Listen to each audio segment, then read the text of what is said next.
Welcome to Clixed Off, brought to you by Lucky Dice Cafe out of Huntsville, Alabama. Check them out at luckydicecafe.com.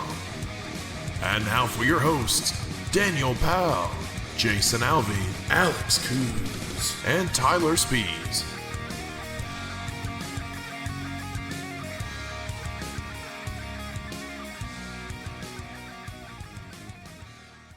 Hey everybody, welcome to Clixed Off today. This is your host Daniel Powell speaking. Just want to let everybody know that Clixed Off is brought to you by TrollandToad.com, the world's largest HeroClix retailer. Find HeroClix new and old on TrollandToad.com and use coupon code CliXedOff for 5% off your HeroClix order. If you like what you're listening to today here on Clixed Off, check us out patreon.com/CliXedOff. $1 and above gets entered into our monthly giveaways. $5 and above gets entered into our Discord server for HeroClix strategy and tactics discussion. And joining me today is Jason. Excited for Adepticon finally, Alvey. What's up? And Alex, Avenger Man Coos. That's me, Mr. Avenger Man. Mr. Avenger Man. And for this time only, slightly out of order, but happily to have him back. Everybody, back on the show after a year hiatus is Tylor Spees. Hello. Oh, wait. No, wait. Oh, you got a... There you go. Soundboard. Yeah, we have soundboards now, yeah. Oh, thank you. Yeah, where's the... hold on, here's the other one. Oh my god. Give me a hell yeah! I have to turn off Discord soundboard. Oh, we can. It's a... do we have the hell yeah? Like, well, we do. It's above, yeah. Give me a Yeah. hell Oh yeah! my god. Okay. That's not kind of get obnoxious. Okay. We Yeah. don't do it that bad. We're not like This is a... radio. Yeah, this is a opportunity to click the button a bunch. So we are glad to have you here back on the show, and we are glad to have you here, still in your mortal coil. I know you've had quite the exciting past 2 months. So. Oh yes, but it was very, very fun for me. Very exciting. But we're all on the up and up now. Everything's good. So. Good. Yeah. I'm glad you're on a path for healing, and welcome back. And glad you're excited to play HeroClix again.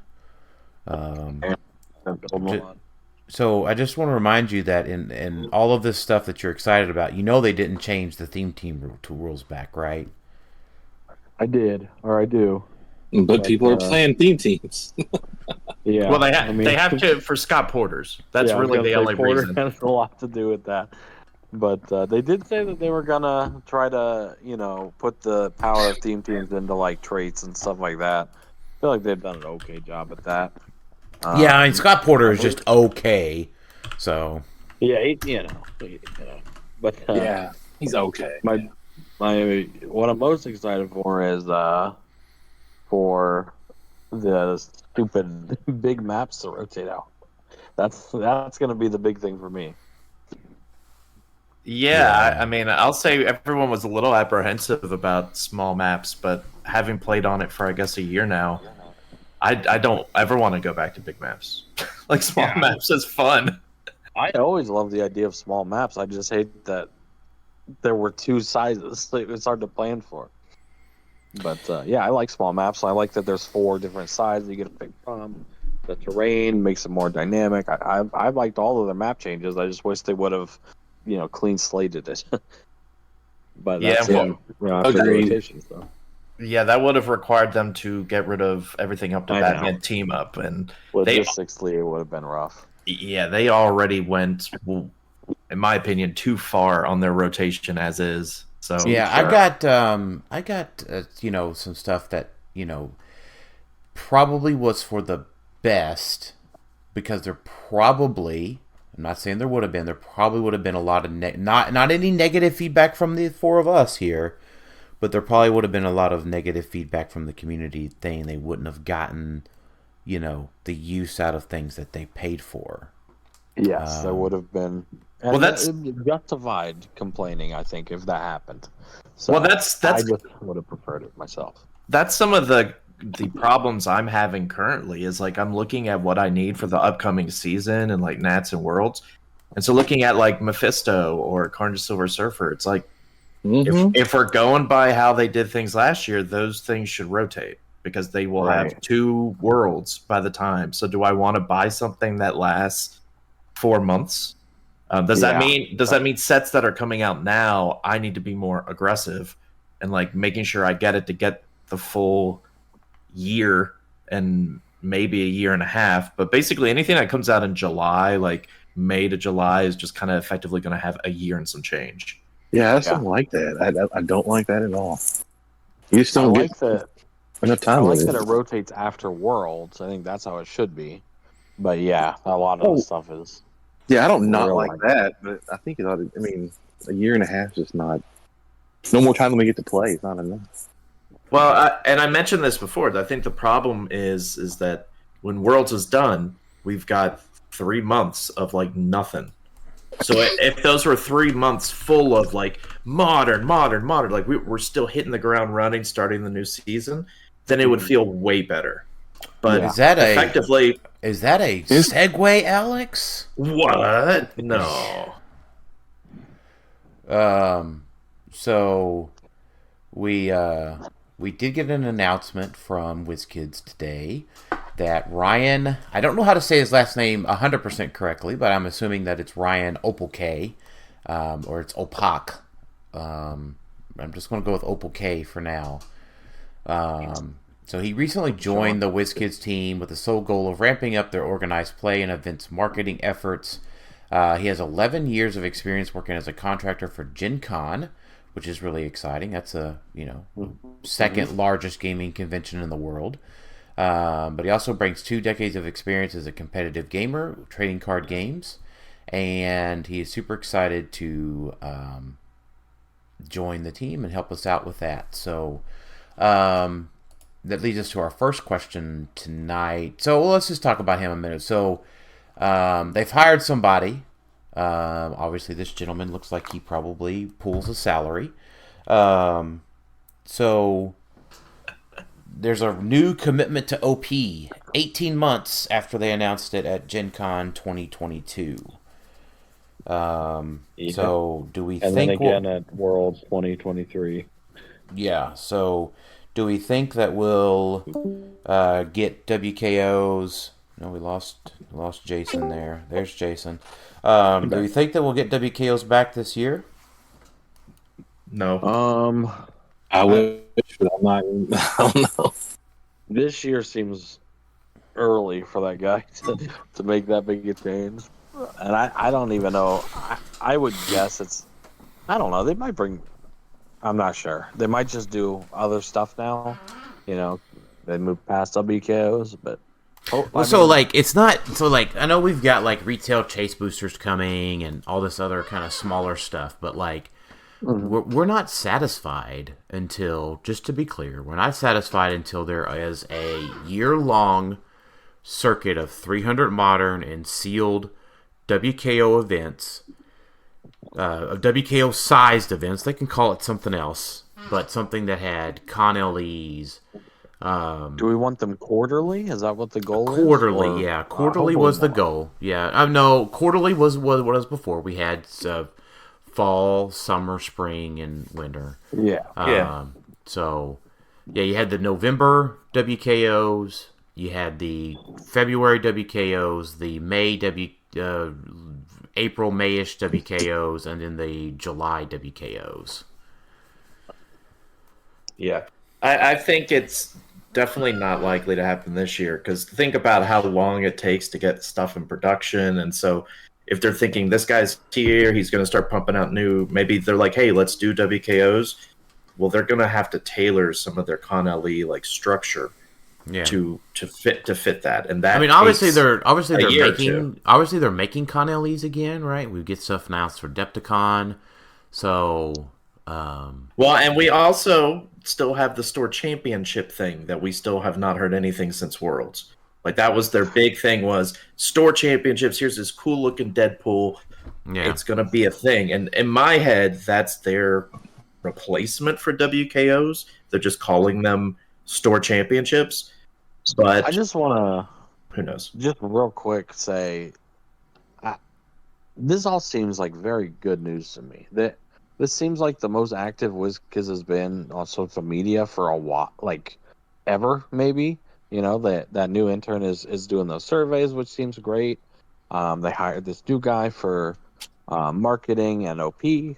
So these all seems like the steps that we've wanted. I think we've talked about them.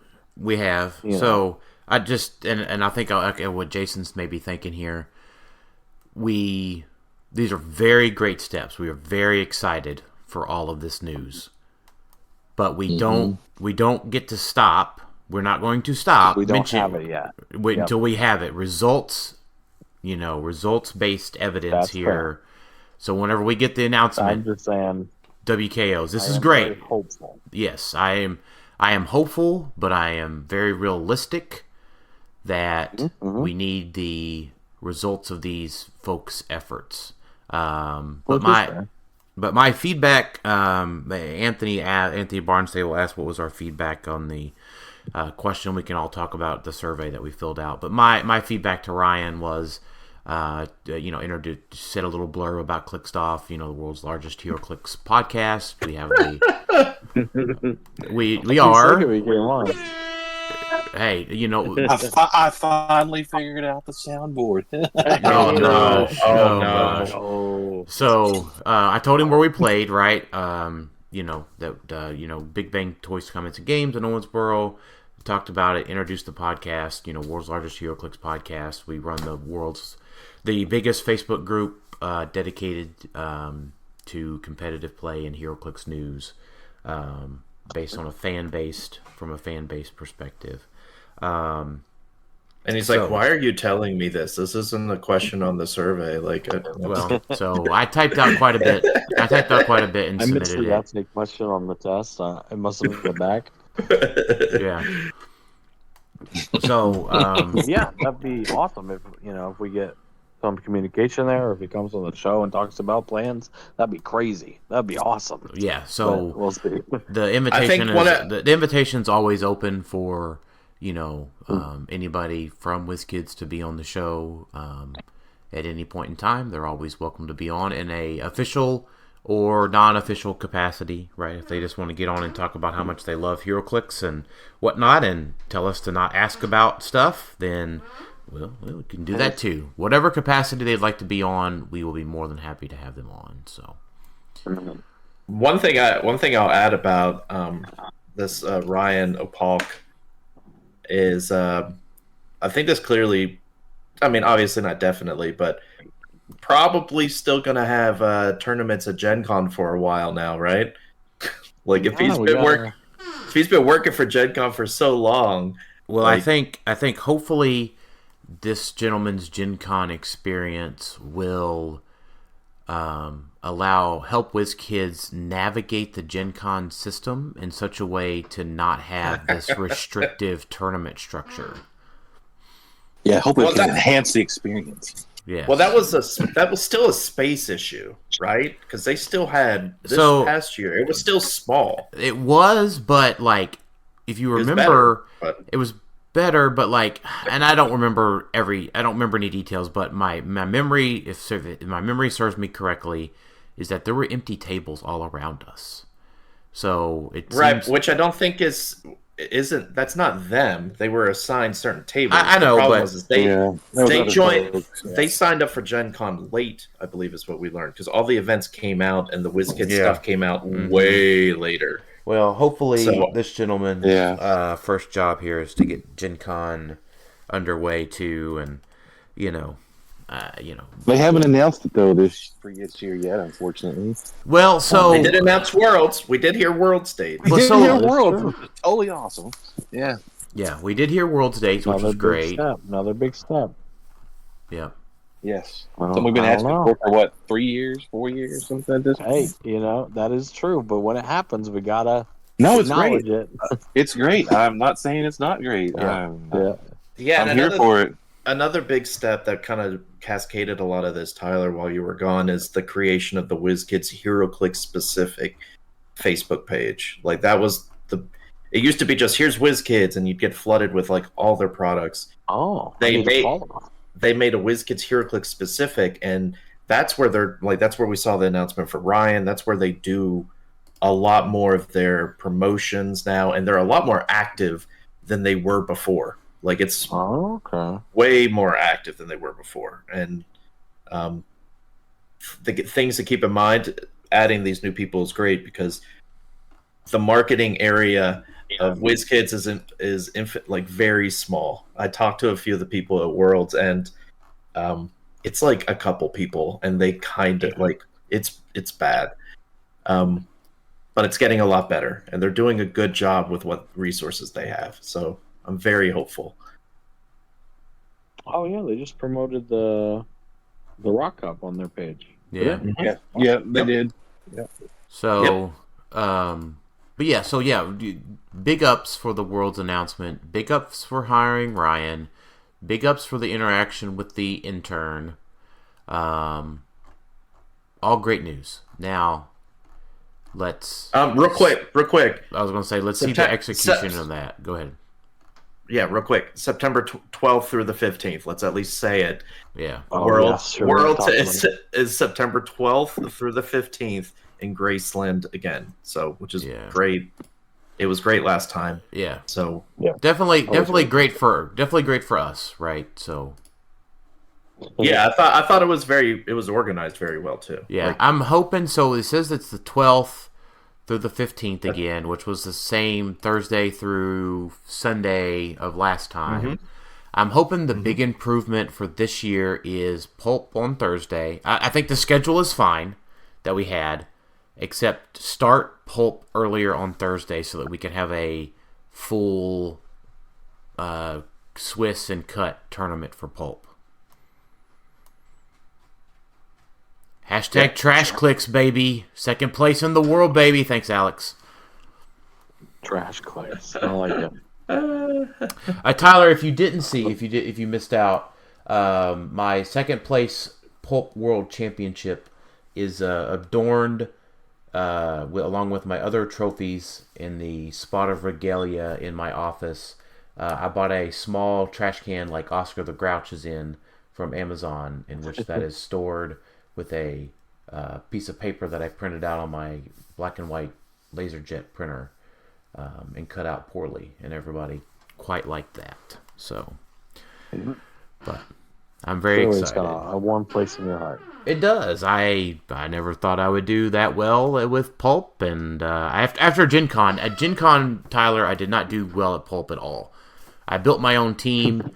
Alex kicked my ass with his team. And which was the team? I think it was the team you piloted at Worlds. It was correct. I didn't really change it. No, it was the exact same team from Gen Con to Worlds, and I was like, you know what, Alex, I'm going to play that. Pulse Wave City. Pulse Wave was good. So Alex is to Pulp as Lane was to Sealed. I see. I do like Pulp a lot. Mm-hmm. Deep. So, I think Lane Az might take the spot for Lane and Sealed with me. So, yeah. Hey, I think we did a pretty good job at Sealed. I mean, we didn't perform well because we pulled bad, but like our prep for Sealed, Jason, you and I, you did great. We got things down, and we knew, hey, we just got to give Dan. This is what he likes, and he can. This is the team he needs. We just didn't have a great break. I mean, we were almost in Top Cut. We were right there to get in it. And, I think our prep was awesome. Yeah. So one time we're going to get a good brick. I can feel it because if you guys weren't aware in Florida, so there was a bunch of teams in Florida, and then so PJ asked who didn't pull a black heart in their brick, and our hands went into the air.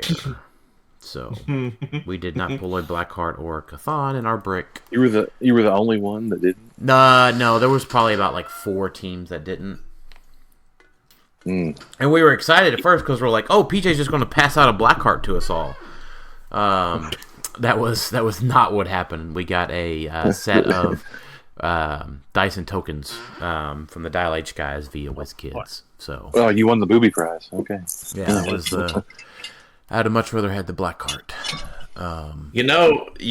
If unless there's another set that's coming out later, right now the closest set to Worlds is the Masters of Time, which comes out in July. How nutty of a team sealed would that be to have 8 boosters in the Colossal booster? We did that. So we've done that twice.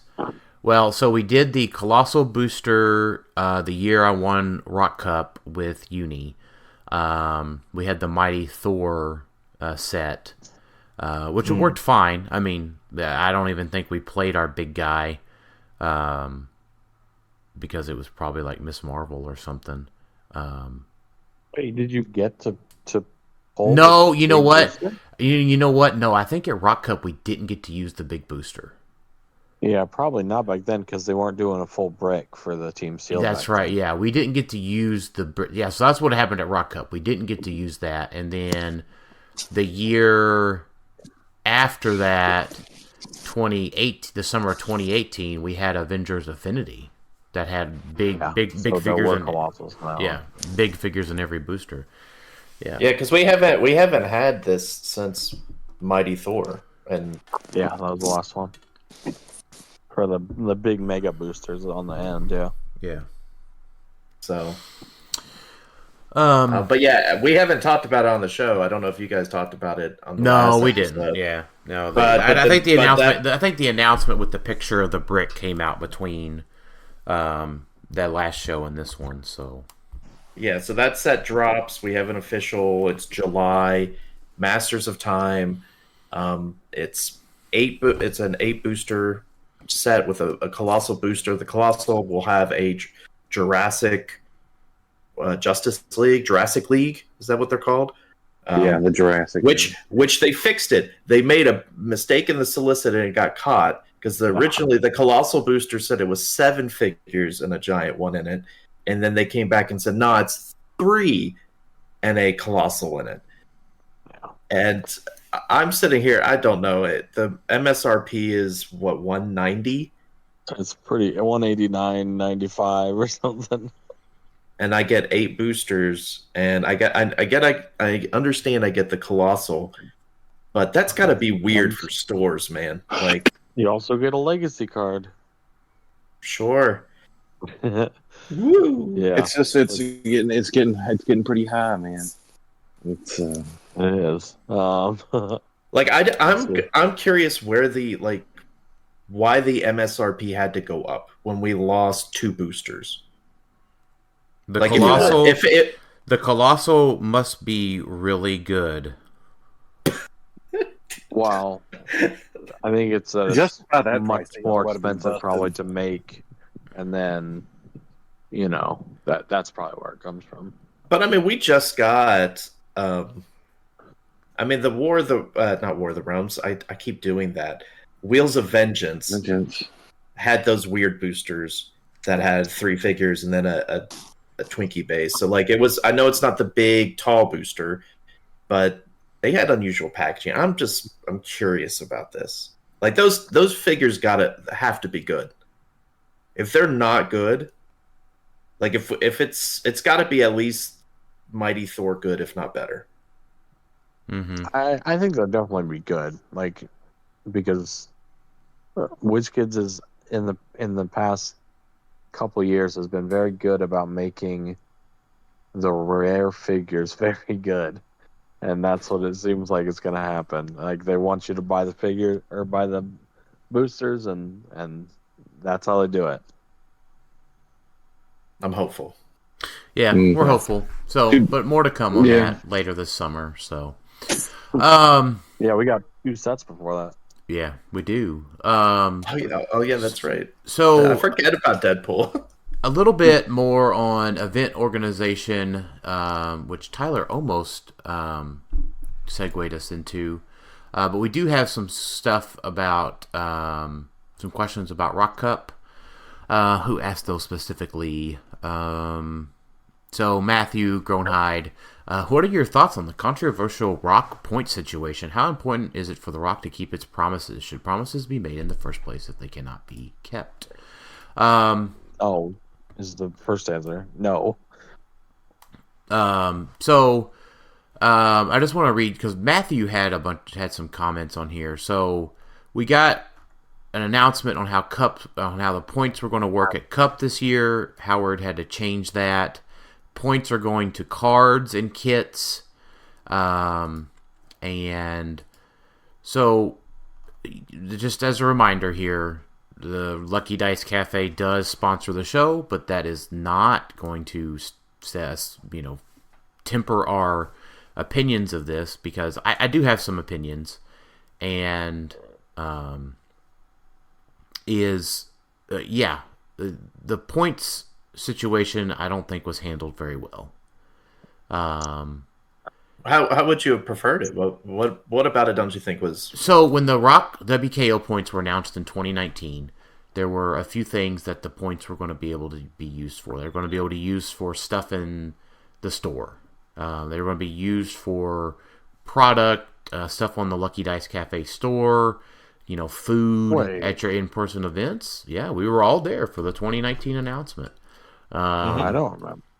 Is that true? Yeah, definitely. So the pandemic happened. The system was used some for the online events. It wasn't used for some. And then, it wasn't used at all last year. But that meant that, the 20... It was used for Worlds. Well, they never did, and they never deducted it out of the system. Right, but they still referenced it. They still said, right. If you got so many points, you get a buy. True. Yeah, and then states... Field got a buy or something. Yeah, we all did that year, I think. And then states, last year didn't count for any points. It will, but it hasn't. Howard didn't make that announcement, Alex. I mean, if you know... It's written in there. It mentions that points gained after the last Rock Cup. I think I remember that. It doesn't specifically say we're going to add in. Okay, after all of these adjustments have been made, we will then add in Rock points earned since the Rock Cup 2023 with a cap of 100 points per player. Right. Okay. Yeah, so he's going to go back and retroactively add in states' performances to add those in with the cap in mind. So in short, for what they said here, and then the other thing was Rock points not used for the Cup 2024 will be mailed out to participants under the new systems, and points will be adjusted with a planned expiration of December 2025. So there's some of us that are just losing a few hundred points that we earned. A few hundred. Quite literally. Well, so I understand that there, if the bookkeeping was done correctly, Worlds 2022 points should have been deducted. I'm not losing those. And that was 300, I think. I don't remember if it was 200, 300, 100. I don't remember. Sure. I had 800. Lucas and I had the most points in the system. I think Lucas beat me by 7 points earned. I was number 10. So, yeah, Tylor, you were number 10. So, whatever for Worlds 2022, right? Take that out, right? 1 to 300 points, whatever it was. Yeah. And then he mentions in there that it was specifically not deducted. Right. And then 100 to 200 points to go into this year's Cup. For me, that's 300 points. Let's just do the big number. Say it was 300 for Worlds and then 200 to get into Cup this year, as an example, right? 500 total points. I'm still just losing 300 points that I've earned that were supposed to have been used for other stuff. And I say that as the number 2 supporter of Rock points, right? I played in a ton of events and supported this thing, and now my points are just going away. Now, does it really affect me? Probably not, because I still get into the semifinals at Rock Cup. So, but yeah, there's other people that are like, I had enough points under the old system. Now you're just changing it to the old system, to a new system, and now I can't qualify for Rock Cup immediately, and now I have to go play differently and all this other stuff. You have to play it. You have to play in this season to be able to participate in this season. They've played in a season, but it was during the pandemic when nothing happened. So right, but pandemic was 4 years ago, like 3 years ago. The start of it was, yeah. Right. I mean, I understand the hesitation. Once again, I'm not affiliated with Rock or anything like this. I understand the frustration, but in my headcanon for a lot of this, we all know COVID screwed a lot of things up. We also know the partnership with Rock and Wizkids was paused for a couple years, right? So coming back to it and finally being like, okay, we got to address the point system. Well, if we're completely changing it, I'm okay with that, because like everything's changed. Like the people who were talking about like it needs to be promised forever. That promise was made before the world closed down the first time it's ever closed down before. Right? Like promises are promises. You figure out as a business, you make a promise, and you make a promise, and you figure out how to uphold that promise. We shouldn't even call it a promise, because as a business, it's a guarantee, is what it is, right? So you don't think the pandemic's enough to just say, listen, wait. Well, so for me, when Howard was talking about it, I could have sworn he said that points were only ever meant to qualify you for things. It wasn't meant for product, and that was my understanding. I could go look, and don't if whatever. I mean, it's probably lost to I'm kind of with time. you a little bit with Tylor. Like I feel like the intent, like he was hopeful that was going to be the case with Lucky Dice, and then it was changed. And that, like, around when the whole points are not transferable joke came around, I feel like that's when it kind of changed to, it's more for qualification. We're not using it for purchases. I feel like it was for purchases for some things at one point, and then they stopped it and was like, nah, this isn't working out. Like, it's people can't get the Lucky Dice and buy stuff with it. Like, it's too hard to keep up with. So I think both might be right. Yeah, I'm not sure but if it was only for qualifications, then I can understand and even agree with the change, just because, everything was paused. These were basically to qualify for that year. That was the intent that they were going to be used for. It feels like it was kind of supposed to be capped at 300 and then 300 to qualify, so it sort of was a reset. So you're just sort of building up to the Rock Cup, and now it kind of got out of hand just because they weren't really doing anything, so just sort of let it go. So I'm okay with it. If it's just for qualifications, then just having it basically for that year is what it's used for. I think that's fine. But if the points were for product, and they were, because at that point, then when you buy a Winamap or a whatever pack you have, and the points are in that pack, you're basically, if they were for product, then that is what you were buying when you bought the Winamap pack. So I'm looking at the exchange for product. Yeah, so I'm looking at Howard's announcement here, and it just about it. It says, someone said that R.I.P. Jeff Farrow. Jeff said that he was glad that he used his to store credit during Rocktober, and Howard said, points are more valuable now. They stay with you forever until you use them. Use them at Nationals or Worlds when you wish. Yeah. When was this? With the announcement of WKO points. Which was 20... Yeah, it looks like it was the end of 2018. Okay. So 2018. Mm-hmm.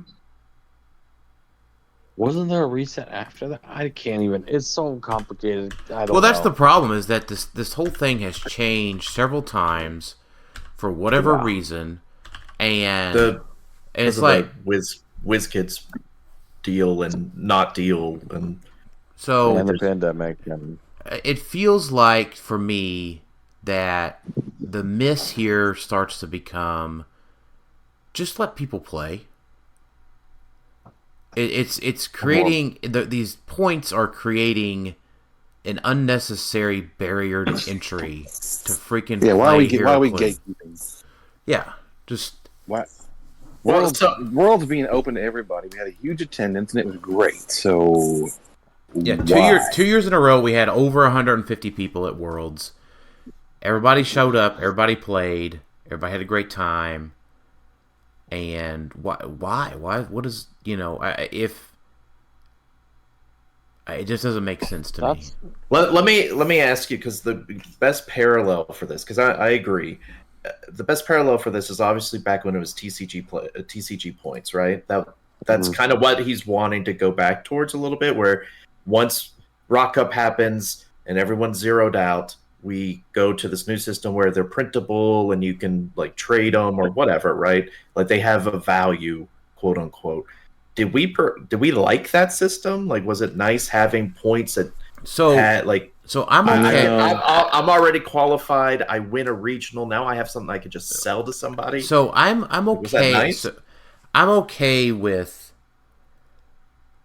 So I'll add to my previous statement. I'm okay with the qualification system, but only whenever there's year-round competitive events. So, all this stuff with the cup and all this stuff that's relaunching and all these other points and all this other stuff, it doesn't come with events. It doesn't come with what comes into the prize kits. He talks about the prize kits and no idea what's in the prize kits.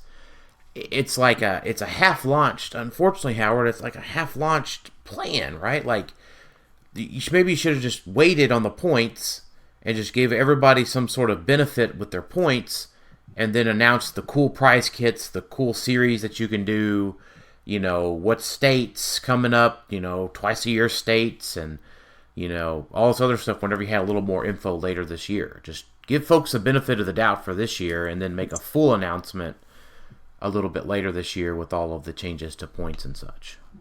I mean, if you can't go to events, what good? I mean, how are you going to qualify for things? Like, just go there and grind it out at Lucky Dice on that whole weekend? Well, I think that's part of the drive why he ended up doing this, right? Is with everyone having a lot of people already having qualification that they earned 3 years ago, there's little desire to go to these tournaments unless you are just a player like Dan or someone who likes going to these tournaments. To go to qualify, you had no need to, because I qualified 4 years ago. I qualified in 2019, and I've been qualified in every tournament since. Because that's effectively what's happened. Because they didn't deduct points when they should have. Points were earned in 2019, and I've been able to go to any tournament since. So that probably meant that a lot of tournaments didn't see a lot of players because you didn't have that added. What tournament? I gotta go play. We didn't have any. We didn't have any goddamn tournaments since then. Well, I'm talking about leading up to this Rock Cup. Yeah. Well, there still hasn't been any. Like, I'm going to a regional in 2 days, so yeah. Okay, one. Okay. Well, I mean, that's the other thing, right? Like, what other incentive is it to go to these? Like, what incentive is there to get a kit and run it when the map isn't necessarily going to be legal that you get outside of first rock events? You don't get any qualification for it, like before all these announcements. Like, there was no incentive to run any of these events. There was a huge risk to do anything. Now that we know the rock points, regardless of how it was handled, I mean, we've heard a lot of people saying, hey, let's run some winner maps. Like, let's try to get some more events going so we can get people qualified. So it was handled. It was handled poorly. I didn't hear any of that. I don't know. I mean, it was talked about in our group too. It was handled poorly. I think communication wasn't handled how it should have been. Like, the announcements should have come out a certain way once they had all the info. But the ramifications of it is, okay, now people are getting more interested in getting the kits because now there's a need for those kits leading up to May. There's a need to earn points outside of just the Rock Cup. And it should have happened a lot earlier, but... So I need to be able to run these events, right? Yeah. The problem is that, like, you look at, like, in the states thing, like, Antiquities Warehouse is still not a modern legal map. That's a problem. What is Antiquity? Is that this? That was the states map. That was the states map. Yeah. So okay, that's still not legal. Was that a big map or a little map? Little map. Little. It was a little map. Still not legal for WizKids play. Can't play it when it comes to Adepticon. Mm-hmm. So what am I buying a win map for? Am I going to get a WizKids legal map in it now? That's a problem if it's not. I mean, and right. They didn't used to be Wizkids legal, and we still was happy to get them and use them. That's because because there was tons of super qualifiers and stuff to play for them in. It's because people actually held the events and you got to go play. Like, they don't do that anymore. Yeah, I think it's kind of twofold. It's just kind of it's hard for the Rock to do certain things. At the same time, it's also hard for the store to feel comfortable buying kits to run events, and so it's kind of I'm not gonna say let's go play a win a map if I don't know the map that I'm going to win is going to be WizKids legal or not. Who cares?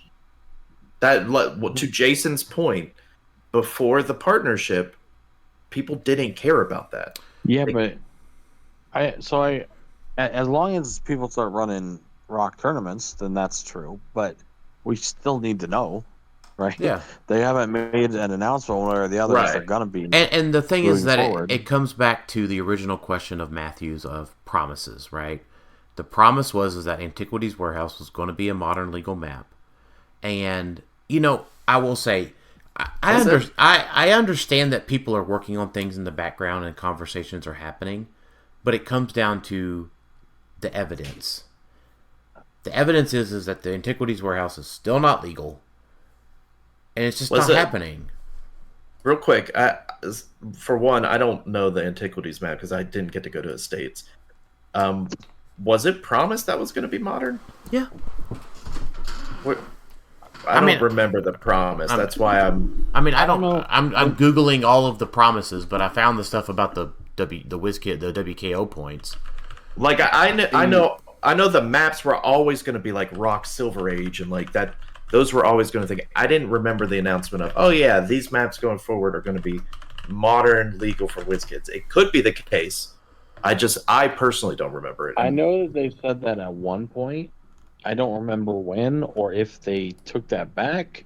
I know some maps, the selling point was this is going to be WizKids legal until it rotates, and that's it. And that was the selling point for the Rock maps for a while. I don't know if they've changed that, because I've been gone, and I don't know if they made an announcement or not. But that was the promise. That was the guarantee. I don't know if they changed it. Yeah, I mean, if I'm wrong, implicitly. Then, I mean, if I'm wrong and I missed another announcement, but I mean, at the end of the day, a lot of the community is thinking that it should have been Rock legal. So, WizKids legal, right? So, if it's not going to be WizKids legal, we need an announcement to that because people are still asking about it.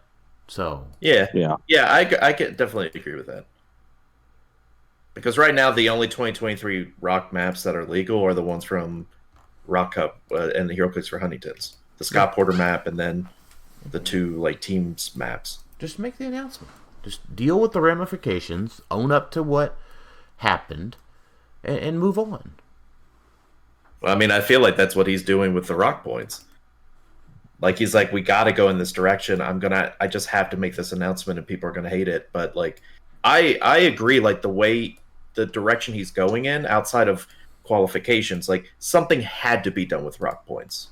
Yeah, I don't I think it just was getting to the point where like he couldn't keep up with it, and I don't want to rehash it, but I think something had to be done. It wasn't handled the best way, but there were going to be ramifications anyway. But something had to be done, in my opinion. It could have waited. It could have done it different ways. Something had to be done, though. Like, it could not stay the way that it is. Like, forever points, I understand people feel powerful about that. Something had to be done with the forever points. The fact that if you play for a long time, like 1 year, you go to a lot of events, and you never have to go to another tournament for 4 years, except the big one, that doesn't feel right. It feels like you should have to compete in that season, whatever it is, that year. You should have to compete in that year to then play in nationals or worlds or whaver big cup. That's how a lot of other games. I don't know a lot of other games that carries it over points and says, "Oh yeah, you played in a couple qualifiers in 2022. You're good for worlds now in 2024." Yeah, there's none. Jason brought up a good point where just let people play. Like, that's kind of valid. I feel like The Rock, it was more exclusive because there was a cash prize, and so you were building up to that. But they don't have that anymore. They do. Do they now again? They do. They did last year, but it's much smaller, right? So Yeah, sure. But it is a cash prize. Yeah, there is a cash prize for the Rock Cup specifically. Not the HeroClix for Huntington's aspects of it. It is literally just the Silver Age Championship, I believe. Yeah, that has it on there. Yeah, it's probably something. I mean, do you guys like think that worlds? We had worlds. The last two worlds were open to everybody, right? Yeah. So were you guys cool with that, or did you not like it? I was cool with it. Yes. You liked it, okay? Alex, did you like it? Not like it? I liked it, but I do like the concept of if you've done well, you get some sort of bonus. We got. I thought that the way they handled this last time. What if they a different bonus? Like what? Like you get a buy or something. Well, no, that was the bonus, wasn't it? We got the no, first but round. I mean, like instead of you get points to qualify, like you win one of these big events and it gets you a buy or whatever. Well, I mean, remember WKOs used to be qualification into Worlds, right? Like that's how you got to play. And there was the stress of I need to go to WKOs, I need to go to nationals and play. Yeah, there was qualifications before, and we were perfectly happy with that. I didn't like grinders. I never liked grinders because there was events. Sure, I get maybe that. It's no events. Maybe it's the fact that idle hands aren't make gossip. I guess. Don't let us have idle hands anymore, guys. Let us play. I think idle hands are the devil. You can't. Like that. I just don't feel like. I don't have points to qualify when there's no tournament circuit to qualify.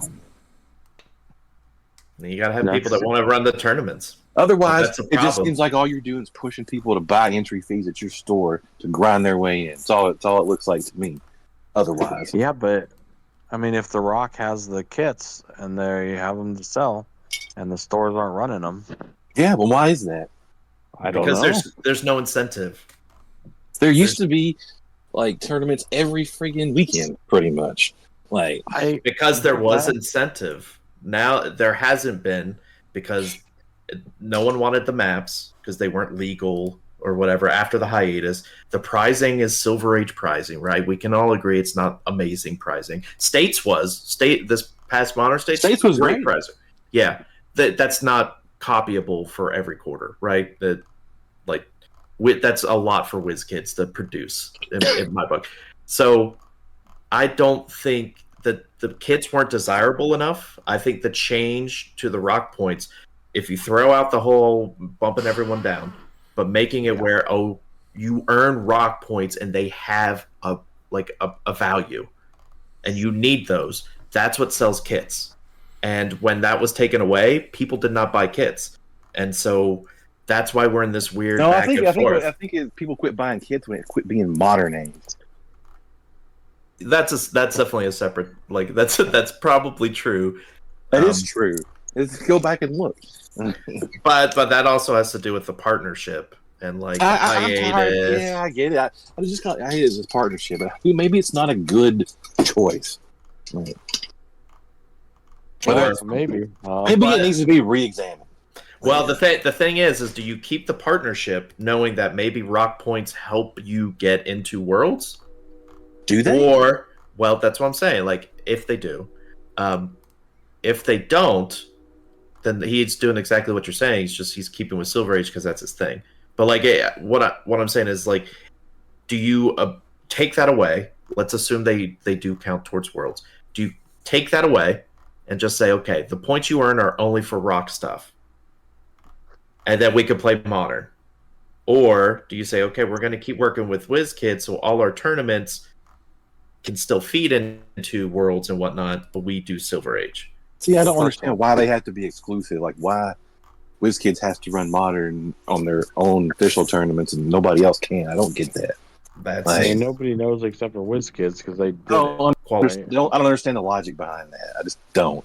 The only thing I can think of is that they didn't want Rock competing with them, but that Yeah, doesn't why? make sense It's to not me. competing. It's not competing with them. I don't feel like it's I enhancing. agree. It's enhancing their I agree, product. but that's the only thing I can think of as to why the WizKids would want that, unless maybe they just thought Silver Age was going to be more popular than it was. Maybe that's the thing. Maybe. Yeah, that may be so. I just don't feel like it is.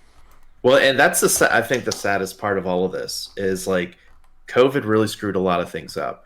It did, for sure. With Silver Age, right? Like before Silver Age came out and we were having all the modern stuff, Silver Age was desired, right? We thought Bronze was too crazy, but we want to be able to play some of these figures, like the figures that rotate. It would be great if we had like a WizKid supported format for after modern. That's true. And when it was excited for it, like it was cool, but then what happened is we lost all the modern, and it wasn't because of Silver necessarily, but sort of because of the Rock partnership.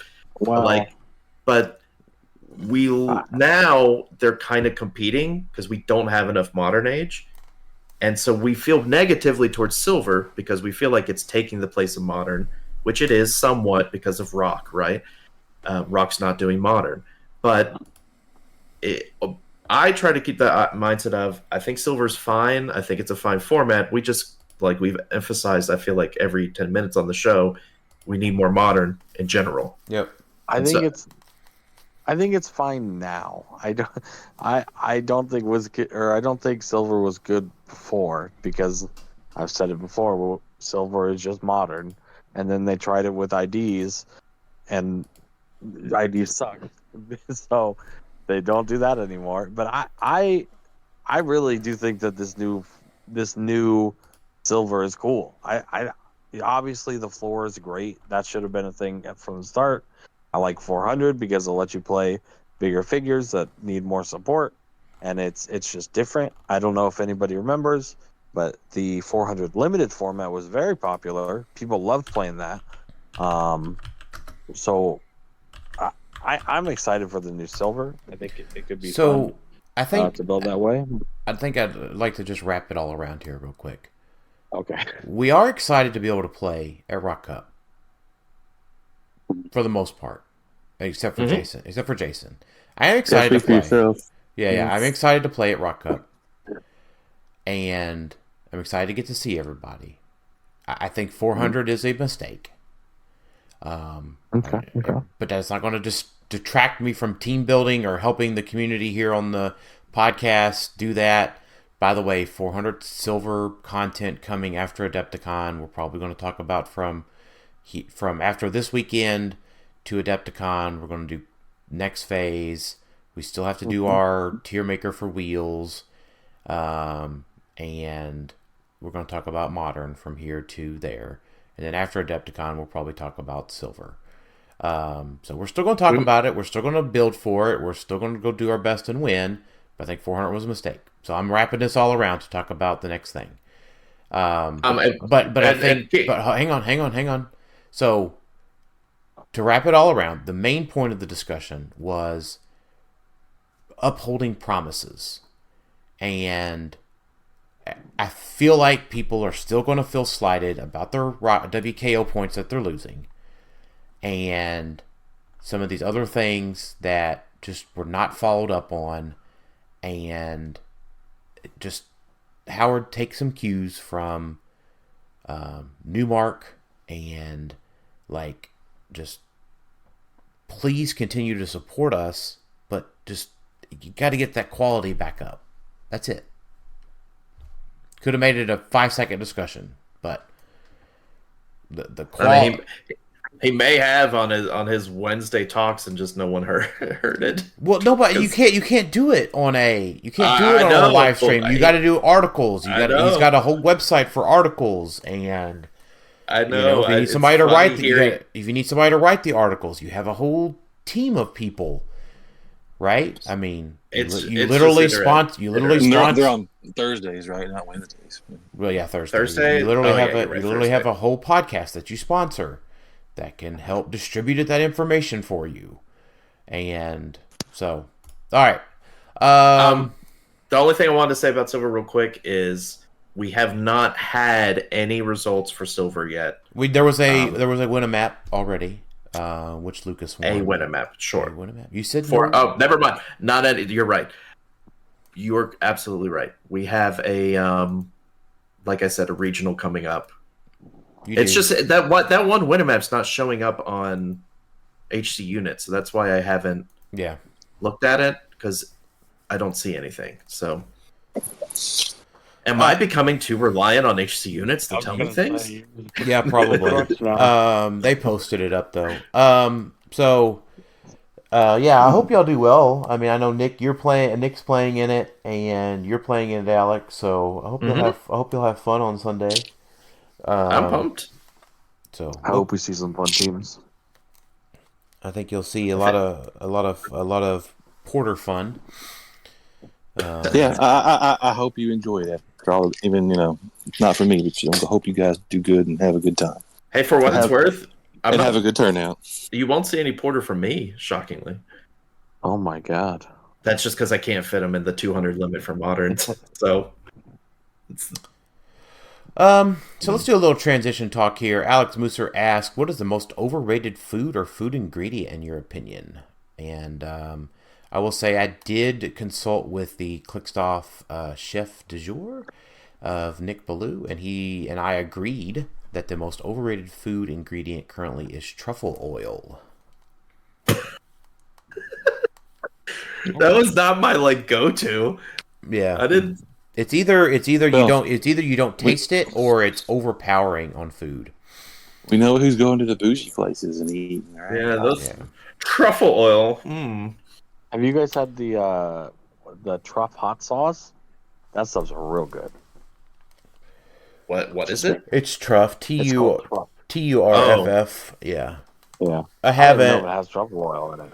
It does. Never heard of it. It does. It's good. It's good. But, do y'all have an overrated food or food ingredient? Yeah, mine is baked potatoes. People say they love baked potatoes. They don't. They love sour cream and cheese and bacon.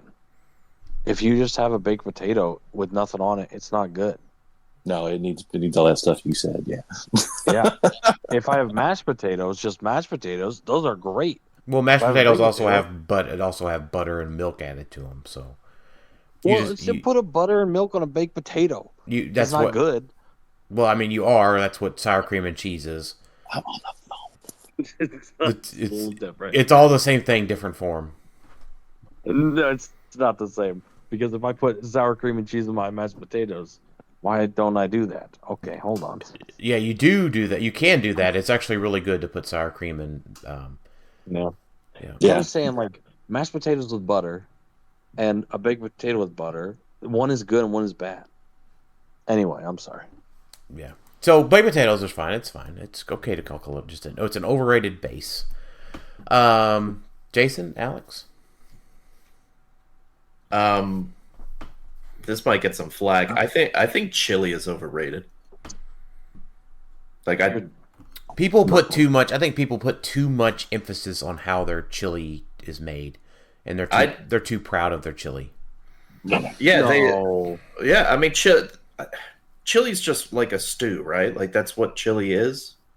I don't know. Chili is chili at this point. think it's.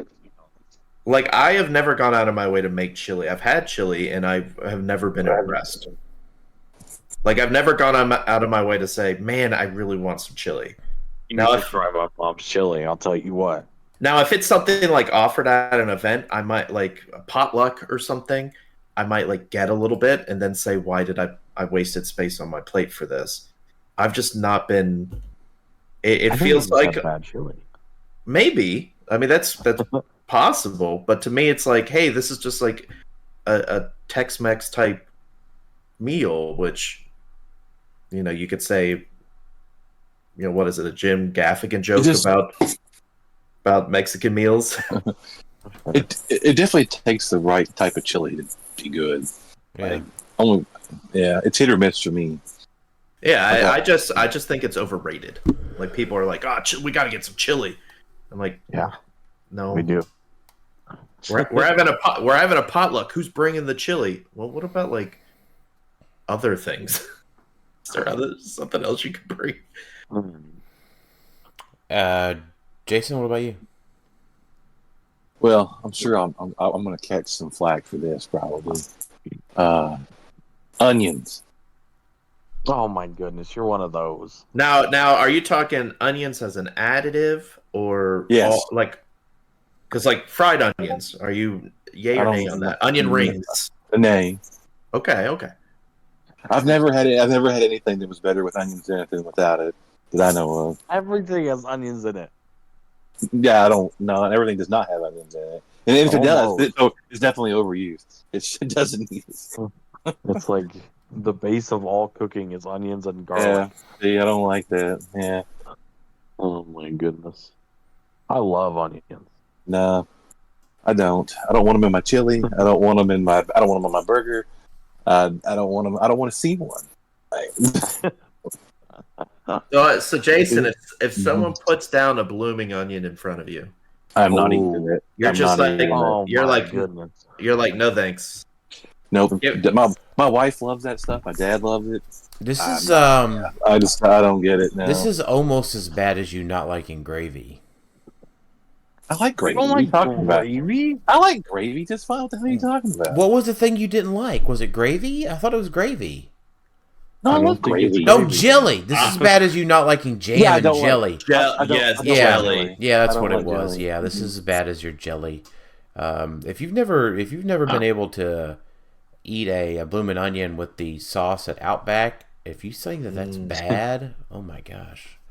I've seen that. I mean, I've been back when people have ate that. It doesn't look appealing. I'm kind of sad. It's a culinary masterpiece. I'm kind of sad right now that Outback is closed and I can't like DoorDash a bloomin' onion. A bloomin' onion. I tell you, in my head, it's like I kind of want one now. I looked at a picture of one. $25. Yeah, but it's like, well, that was a good 2 minutes. Yeah. Like my wife wants to put onions in everything, and I just like when she makes chili or whatever, and I just like yeah, that's because it's every recipe starts with onions. Like I'll like pick it out of my. Oh my gosh! Wow. All right. Well, so I just want to quickly run through because I do want to talk a little bit about next phase. Spencer, so I'm just going to run through some questions here in the middle. So Spencer White, he says, all right, I haven't played in person since World. He doesn't have a venue at the moment. Thought on post-rotation mission points. Everything that keeps coming up with mission points keeps getting banned. So, I don't know. Just in silver, right? Or is it modern? The Wonder Woman is modern that did the last thing. Thoughts on, and he said thoughts on Silver Age mission points. I think, and I'm not trying to go too quickly here, but I gotta let y'all talk here a second. But Silver Age mission points, the cap moving to 30 is probably fine. But like you're probably okay, Spencer. I mean, you still have a lot of your good pieces in there that do things. The healing one, the healing guy. You still get a Watu. Yeah, you'll probably figure it out between now and Cup. I mean, I don't think it's something that we necessarily target to play, but I feel like with mission points, it's either it's all done in 2 turns, or it's nothing. Like you don't hear about the teams that are like Lucas may have come the closest of like. Well, it's that consistent. was based on the Spencer. Spencer also did really well. Right. So it's Yeah. like all the ones that are done in a turn or two are rightly banned or fixed because it shouldn't work that way. In my opinion, with Silver, it would not surprise me. Every single mission point piece is on the watch list. Would not surprise me if they're just banned next year. Like, we keep getting new pieces, not new mission points necessarily, but new pieces that enable mission points more. Would not surprise me if they're like, we can't do this. Guys, we can't do this. Do you agree that anything that encourages like non-interactive play is a bad thing? If it's non-interactive play for like 2 turns and I win, yeah. Even if it's 3 or 4 or 5 turns. Non-interactive play, I don't think is good anyway. But if it's something, that's what mission points are, though. It's a solitary game, right? It depends on the mission points. It depends on which ones. That's true. Some of them you have to attack or something like that. Right. The ones that usually have the problem are the ones that you don't have to do that, like the knocking back, I take your person and I have IO and I take them out and now they're your team and I just interact with this one person I made for you. I feel like if you've ever played Magic or like Hearthstone or any card game, mission points to me are just a mill deck. That's exactly what they are. Yep. And they've always kind of been hard to balance, and they've always kind of, the person who's playing against it does not like it. Nobody wants to get milled. It sucks. But they've had success in other games, so I'm okay with them being in HeroClix as long as they're done right. And I think they've been okay so far, with a few notable exceptions. Yeah, I just don't know about their longevity because it's hard to balance with mission points in mind. Oh yeah, you remember that mission point figure we made 4 years ago? Yeah, in Silver it can be rough. Yeah, they're not thinking about that whatsoever. They're just like, we go forward and we fix afterwards. Yeah, so I could see him being just blanket banned in Silver. I could see that for sure. Yeah, just so we don't have to deal with everything that pops up every year. Yep. All right. So, Alec, we're going to talk about next phase here in a bit. Jonathan, we are going to talk about the Trick Arrow. Sifu Williams, is Frogman the best legacy card or just the best modern legacy card? I think he's criminally underplayed. I think so he's too. really good. He's really good, but I think Green Lantern's probably the best legacy card at the moment. I mean, that's probably true. Daredevil, not. He hasn't had a chance to see play, really. Yeah. Maybe Kate, Kate, what's her name? The Jennifer Kale? The lady that, yeah. Yeah, she's probably heading up there. I think one of the key reasons is because of the point value of Green Lantern, and he gives leadership. Like that's the biggest thing of like, he's stupid cheap. And he gives great keywords. He's basically a 10-point leadership for great keywords. Yeah. It's a free ring. Yeah.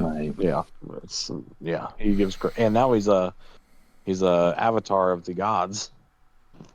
Yep. Yeah. So because he is Herald too. And no, let's be fair here though. Two Gun Kid is by far one of the best legacy cards. So can't not get that in at some point. So let's see. Matthew, we talked about Matthew's stuff with the rock points and having a Wizkids folk on the show. So Wesley Robertson wants to know, for those of us who've, I don't want to talk about this long, so we can just sum this up pretty quickly. For those of us that have been playing post-pandemic and haven't experienced the rock, can you please break it down? I know there has been some tension over the point structure and stuff. So let's talk about, we'll use 2019 as an example. 2019, we got to have WKOs in February. We had states in April. we had WKOs in May. U.S. Nationals was in July at Origins. Now keep in mind, WKOs, Wesley, you're in Indiana. You're in Indianapolis area. So, like, for that, you would have gotten to play a WKO in Columbus, Ohio. There in Greenfield, where we play. You could have went up to Michigan and Chicago and played. You could have came down here to Big Bang in Owensboro, where we play. So you had 4 or 5 opportunities to play over that month of February at a WKO. So keep in mind, that's the same experience in February, in May, and then states, right, would have been somewhere in Indiana, Kentucky, Ohio, Michigan, Illinois. You're close to all of those. So you got to do that in April. WKOs repeat in May. Nationals was in June at Origins. WKOs happened again in July. And then Worlds happened in September.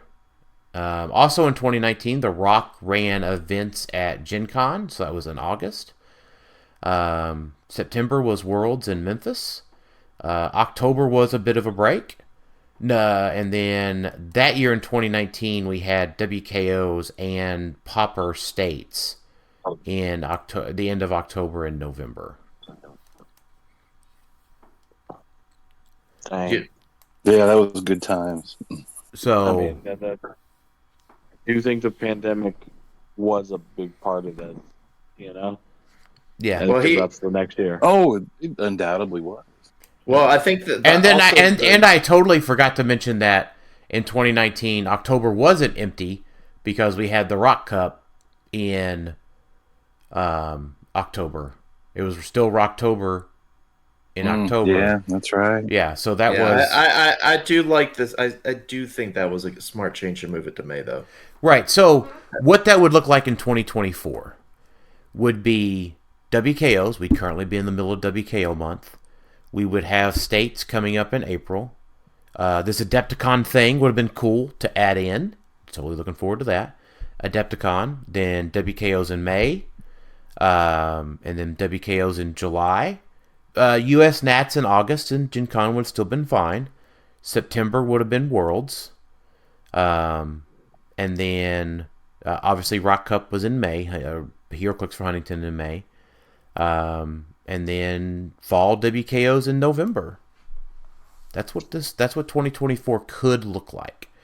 With another states in the fall too. So to go back though to answer his question, because the question was about the Rock, and you kind of talked a little bit about the Rock. What the Rock used to do was, outside of the WKOs and the Nats and all of that, the Rock was where you would get more tournament experience in the in-betweens. The qualifiers would happen in between. You'd get win-a-maps all over the country every weekend. You'd have win-a-maps all the time. You would have qualifiers. The Rock used to be a big cash prize. It was like the lifeblood of HeroClix, basically. It was, yeah. So, like, a super qualifiers got in 30, 40, 50, 60 people, from 2014 to, say, 2018 or so. You would have 50, 60 people at these events, and it all led up until the Rock Cup, which was a $15,000 cash prize pool with $4K to the winner. In which we had a 1, 2, 3, 4, 5, 6 $4,000 winners. And it was structured kind of like the Rock Cup is today, at least tournament-wise, from the fact that you would have these semis. Wait, did it start with semis? Whatever it was, it would start with... you could qualify all the way in, yeah. Yeah, the first tournament, though, it was the first half would move on to the semis or whatever it was called at the time. And that was when it was kind of, okay, here's the big tournament part. So you had to do qualifiers, grinders to get into the big tournament. And then in the big tournament, top half moved on to day 2, whatever you want to say. Yeah. Day 2 is where you had the big, here's the big tournament for a couple of rounds, 4 or 5 rounds, and then it cut the top 16, whatever. Yep. Similarly structured for Rock Cup this year is he's doing the same thing with like top cut moves on to day 2. Day 2 is when people come in with points and whatnot. So similar concept, but obviously different times. Yeah. But that's what it used to be like to be a HeroClix player pre-pandemic. We played all of the time. You had the opportunity to play all the time. You didn't necessarily play all the time. Well, some of us did. We played an awful lot. We played an awful lot. Obviously, I had 800 points. So also, Wesley, let me also paint a picture. Jason Dan also lived in the heartland of HeroClix for a while. Mm-hmm. There were tournaments everywhere near them. Me, who lives in the southeast, I really only had some in Atlanta, and then where Howard was in Huntsville. So it was really regional based.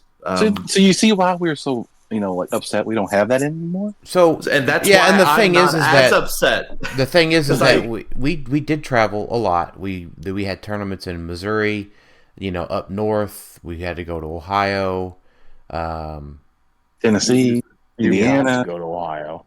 Yeah. Well, so keep in mind that was a thing that we cultivated. Right, the guys in Texas and Oklahoma had a similar situation.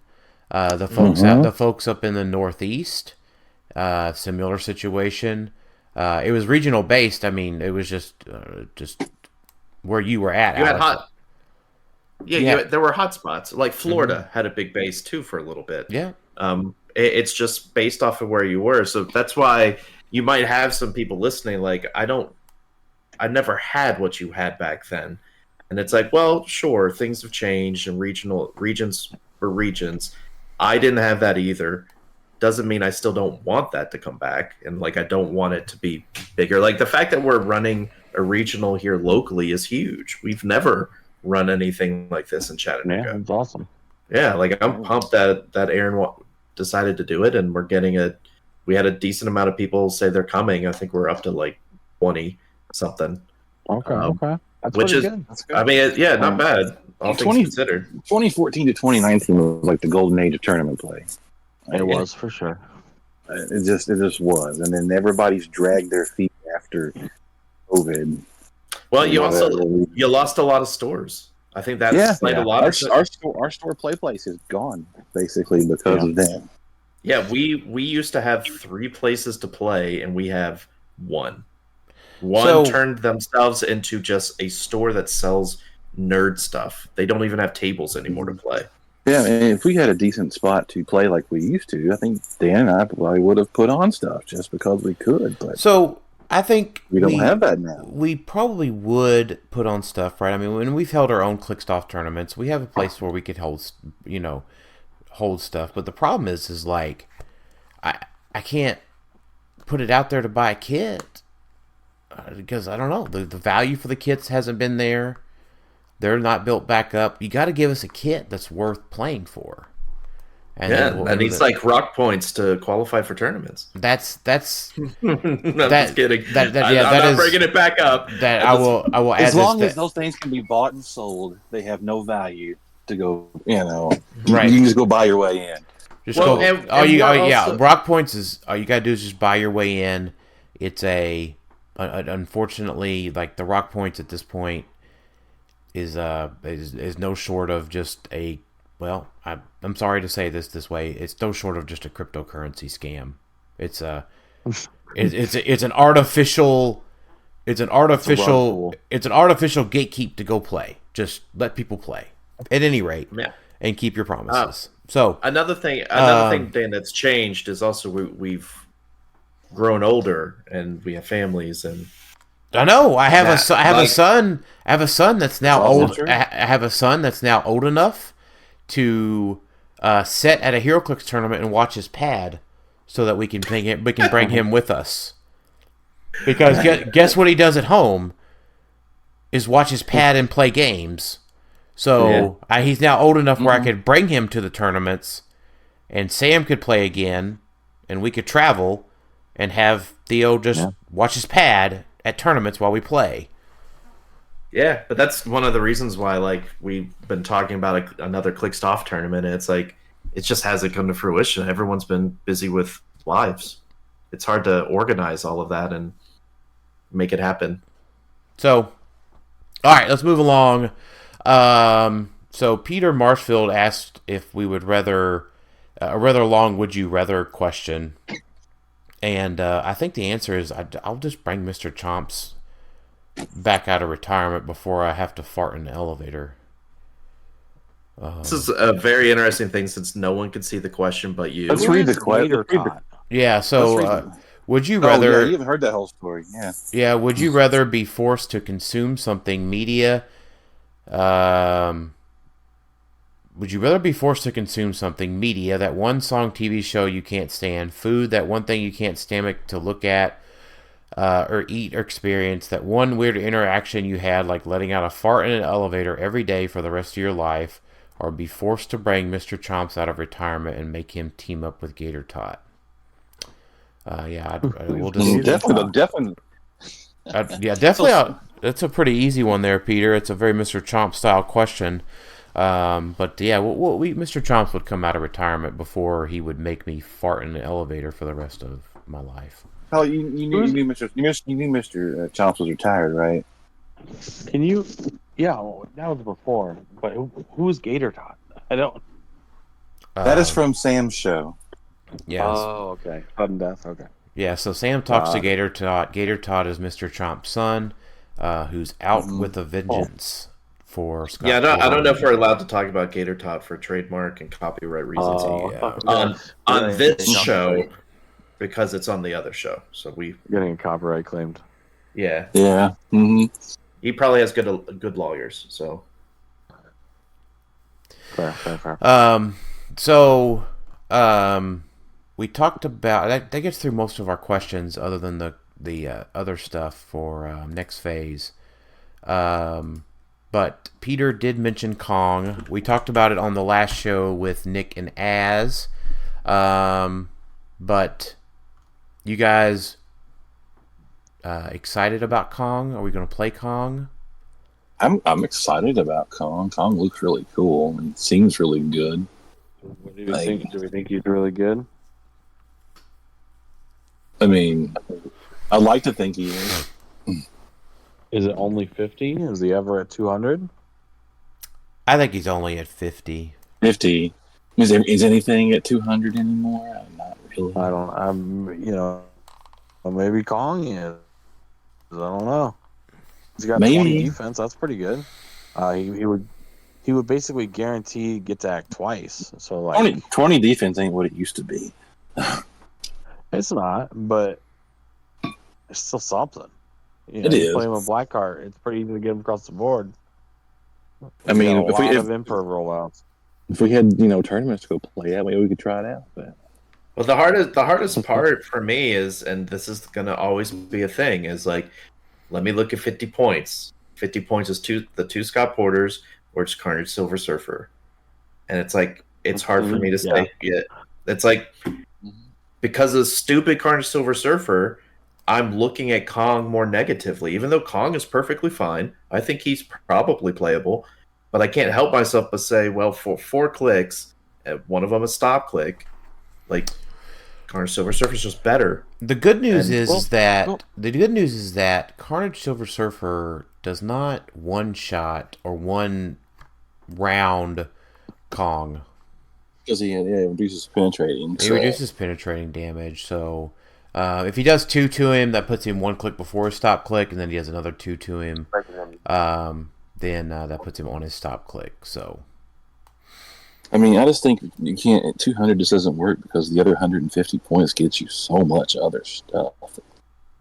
Yeah, you're right. I just wish you get 2 Porters and 2 Carnage Silver Surfers for 150 points. I know. We need a watch list. That's what we need.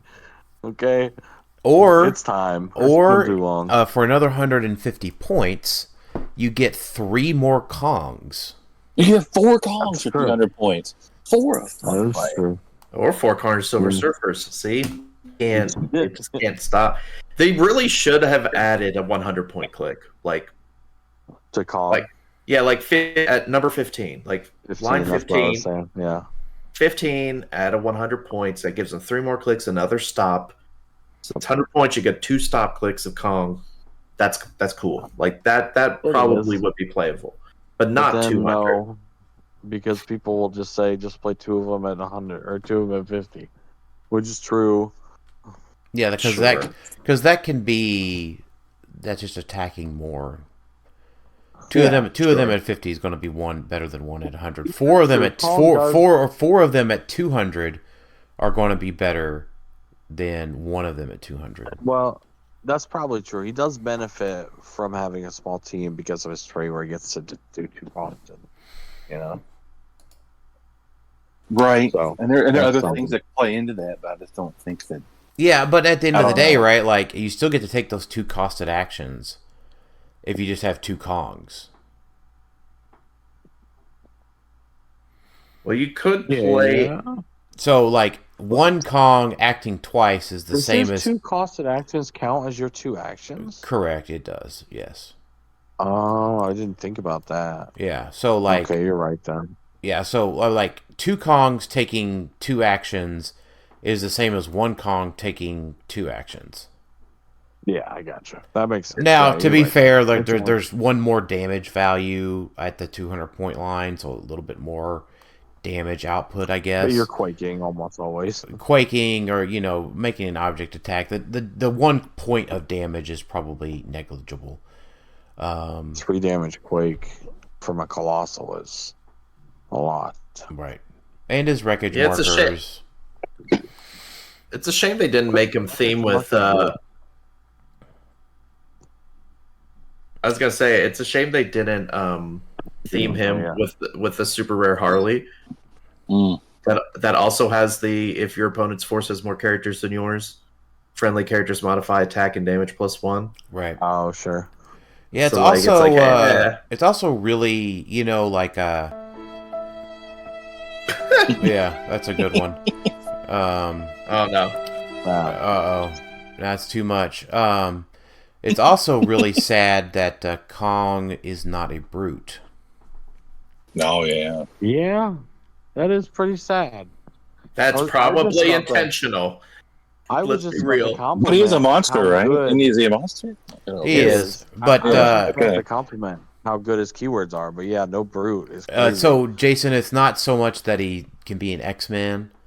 It's Dark Phoenix can't make him attack again. Well, this is true. Ooh, Yeah, that's probably the key reason that exists. Hey, but he can, he's mystical, so Madison's got another big friend. So he can be Cathond or whatever. He can be Yekathon, yeah. So that is a huge one. So I think the big thing is Kong's playable. You will see Kong. He's really good. For sure. Yeah. Yeah. Right. So next, I tried. What? Go ahead. I tried to segue us with Madison there. I know. So we're going to talk about next phase. So I think our plan that we talked about in our group chat is we're just going to talk about some of the cool stuff at the moment. Now that we have all the CUR, we're going to do a set review with just CUR next episode. With talking about the CUR set review for Pulp and Modern to give us a little bit more time to talk about Pulp and go from there. So looking for that on the next one. Before on the next phase here, before we get started, I keep seeing Big Arrow. What is Big Arrow? So we'll talk about that. We can talk about the Trick Arrow equipment. So it's 10 points. It has the keywords, qualifying keywords for marksman. It's unequipped drop. And so you have a deck of cards at the beginning of the game. I'm trying to read the thing here on units, but I'm not really finding it. The rules around. He doesn't have the rules in here for it. Yeah, I don't see them. But basically, you get all of the trick arrow comes with all of the cards. You choose 3. You choose 3, and you know which 3 are under or face down, right? As the controlling player of the trick arrow. But you don't know the order, right? No, you do. You know which 3 cards are which. It's not a random thing. Oh, it's not. Okay. Your opponent doesn't know which 3 that you have. Okay. So whenever your character that's equipped with a trick arrow on reveal, it's choose a square. I'm just gonna look at the trick arrow big. So you flip a card. You say, "All right, you have revealed my trap card. You've revealed my trick arrow card. Choose a square adjacent to a hit target. After resolutions, this character may use Quake as free as if they occupied the chosen square. And after resolutions, generate a blocking terrain marker in that square." So That's cool. So it's that's what the big arrow does. And Jonathan, I'm pretty sure Jonathan is the guy that makes the 3D printed stuff from Champion Clix, and he's already made this hugely obnoxious terrain marker with the trick arrow. Big. How does the big arrow trigger another trick arrow? Does it? It does. He says, "What do you think about the big arrow's ability to trigger another trick arrow?" Whatever. It doesn't for trick arrow. It doesn't go. Okay. It doesn't go infinite. It only can do it 3 times because it's Quake. So they get to activate another trick arrow because they used Quake. So they hit trick arrow. Does it trigger on attack, or I thought I would assume it was range attack, but I guess not. I guess it's just it's just a it's just choose a hit character, or instead of normal damage. Like, it depends on the trick arrow itself, but most of them are just if you hit. But you can't go character. Yeah, you can't go infinite. But you can just because you can only use your 3 cards. So you can only really do 2. Yeah, I think you can really only do 2. Okay, just because it lets you Quake is what it does. Okay. Yeah. So because there's only one trick arrow that gives you another attack, I believe. Yeah. Everything else does something different. Okay. Yeah. So the trick arrow, I think my thing is that it's instead of normal damage with the other ones. So like trick arrow USB would have been amazing to combo with Pulse Wave. What Trick Arrow USB does is instead of normal damage on reveal, destroy an equipment equipped to each hit character. How fun would it have been to give that to a character with Pulse Wave? I wonder who you're talking about. I mean, Scott Porter, obviously, but just in general, right? Like, that would have been really cool to be able to combo with it. So I think that tempers a lot of its ability. I think it just means you don't rely on this for your main attacker. You use it for your secondary or third attacker. And it also means you can't use it in silver with like Wonder Woman's lasso or anything like that. It's just normal, right? Instead of normal damage. Yep. So Trick Arrow USB is cool though as a one-time effect, especially if you're talking about getting rid of the big equipment, rings and whatnot. Yeah, in modern, so it's probably fine for that. That's probably the big one. The big arrow is big. The USB arrow I like. Sonic is good. It's not instead of normal damage, so it's just like an AOE in cap after you shoot them. That's okay. Yeah. And that's fine. The putty arrow is neat.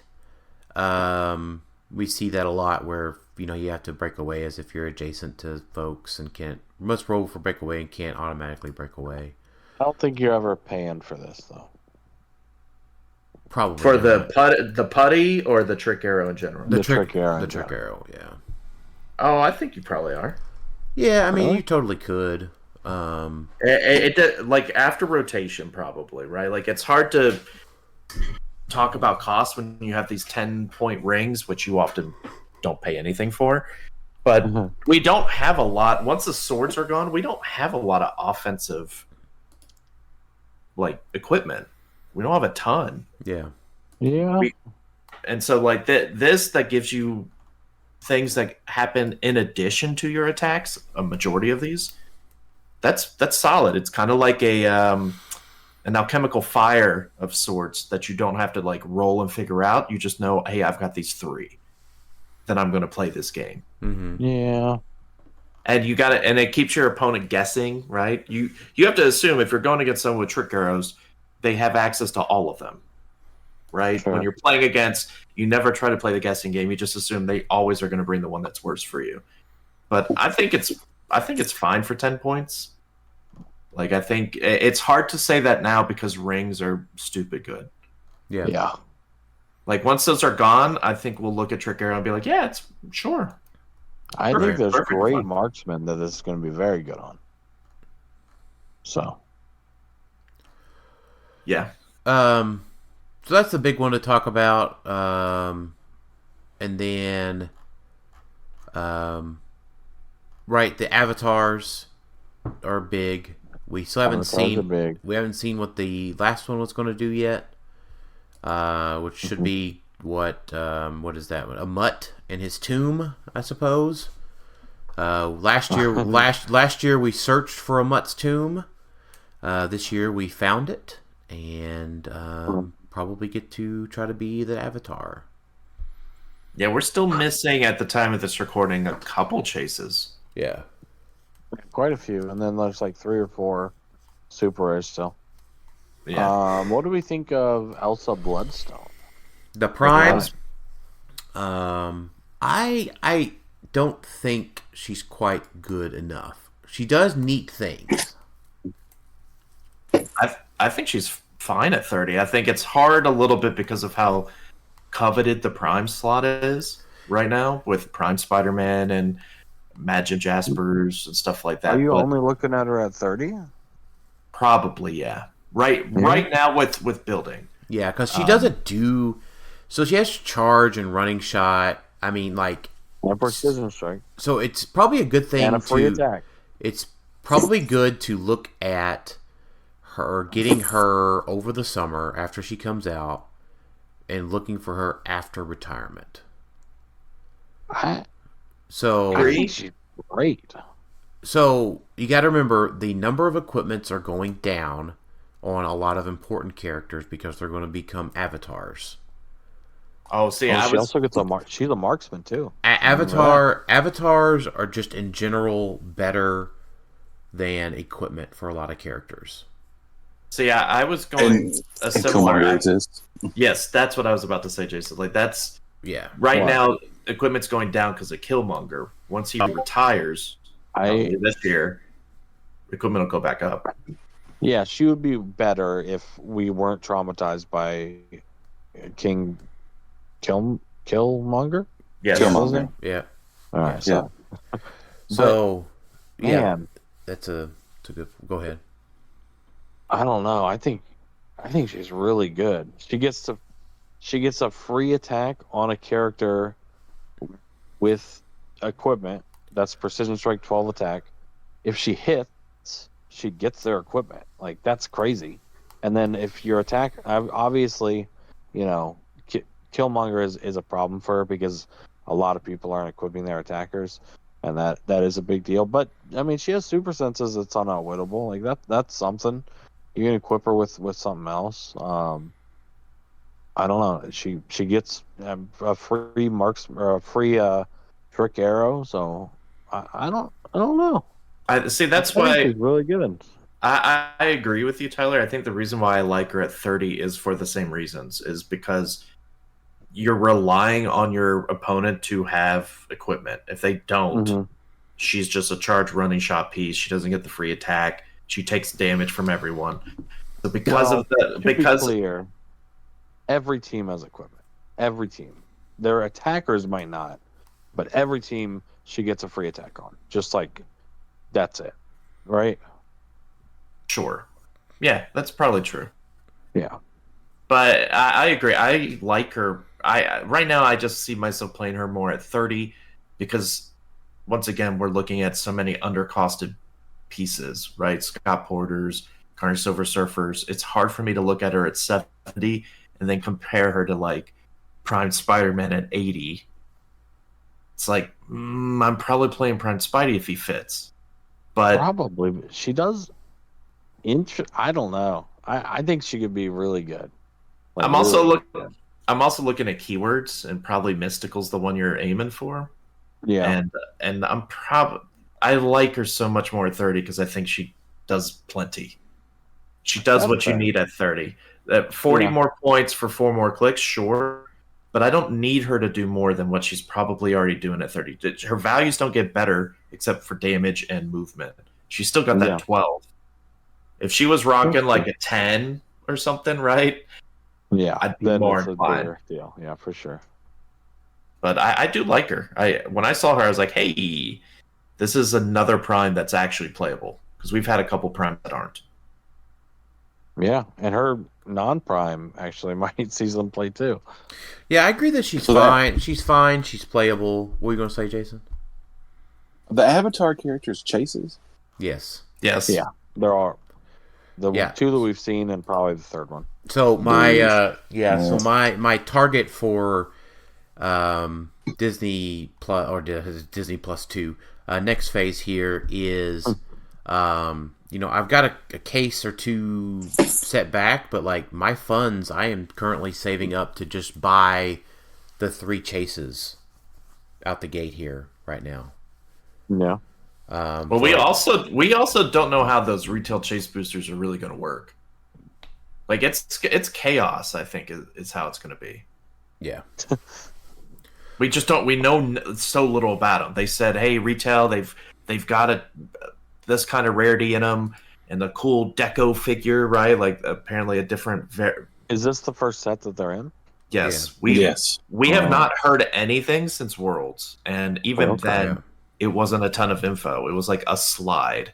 Yeah. So we don't know if they're going to be out in March. We don't know if they're going to be out at any time. We just don't know. Yeah, there's been no previews that's had one of them.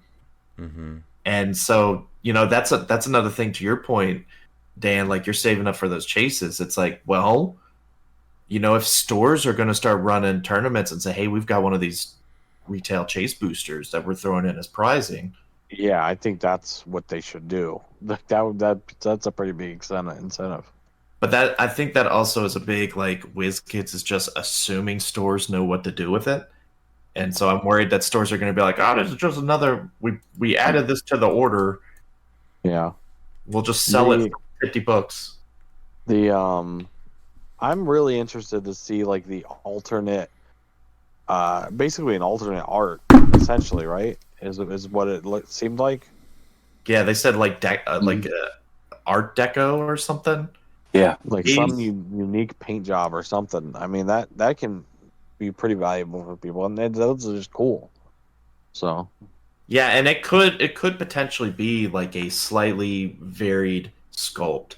They do that in Onslaught, where they have you have like a turtle character that has a shield and a sword, and then they came out with a store prize figure where it's the same figure, but he's got like a broken bottle, and he's slightly different color because he's a tavern brawler.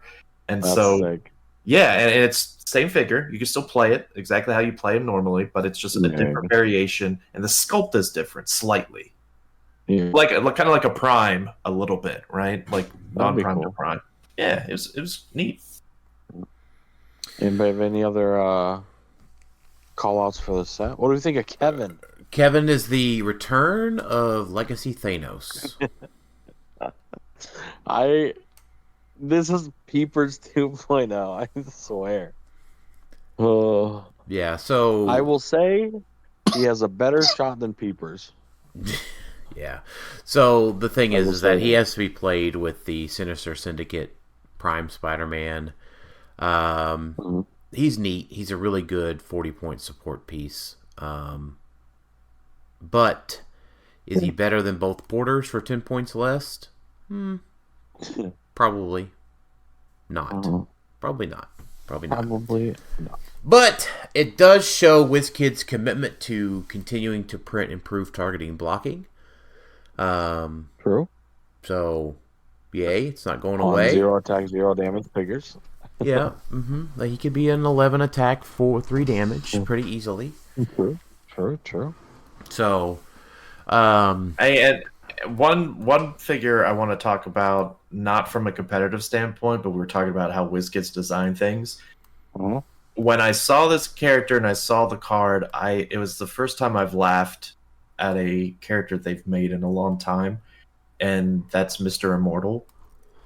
If you've seen She-Hulk, he's the one where you roll a d6, you roll a 1, like when he would be KO'd except by his trait, roll a d6, you roll a 1, he gets KO'd. 2 through 3, your opponent only scores 10 points effectively, and then 4 through 6, they don't score anything, he goes back to 1. So kind of like an Immortal Dial.